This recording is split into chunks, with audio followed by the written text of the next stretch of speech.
week 9 of the fantasy football season, and here's a few kickers I would drop this week. The first guy, Brett Maher, the Dallas Cowboys. So Maher mentioned him last week as a drop here, but now with the Cowboys going on bye week, he's even more of a drop. And also with this Cowboy team, in the last few weeks scoring more touchdowns than settling for field goals. Maher's failed to reach double-digit fantasy points since week 5 at Los Angeles Rams. Week 6 at Philly, 5 fantasy points. Week 7 versus Detroit, 6. And week 8 versus the Chicago Bears, 7. So right now with a bye week and the Cowboys scoring more offensively here, it's a no-brainer but to drop Maher.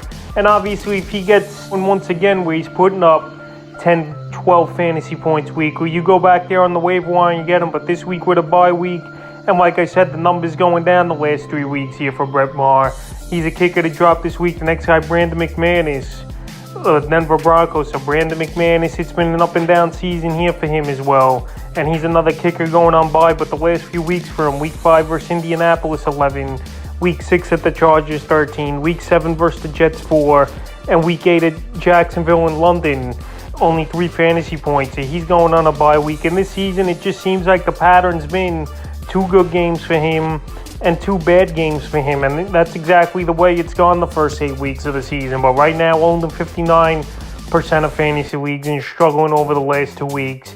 And now heading into a bye in week 9, he's an easy kicker to drop this week. And the third and final kicker I would drop this week is Graham Gano of the New York Giants. So Graham Gano, it's been a pretty solid year for him in fantasy football with 4 double-digit fantasy games is Graham Gano on the season. But another guy going on bye, and a guy on an offense in New York that's just been hit or miss for the most part this season. I know the Giants are 6-2, but that's on playing good defense. And pretty much Saquon Barkley's back. But Gano, he's definitely been hitting the field goals. But this week with 6 on bye this week, there's no reason to stash him on your rosters, Graham Gano, because I think you could drop him off your roster and then pick him back up on Saturday or Sunday if you got the roster spot move, if you could settle things out with your roster. But right now I would drop him for this week is Graham Gano, like I said. And you get him back when it's the right time to get him back on your roster. But this week with the bye weeks, it's just a strategy play here. Because I think he's a good kicker is Graham Gano, but I don't think he's a guy you're going to want to stash if you need to fill other positions. So that's a few kickers I would drop here for week 9 of the fantasy football season.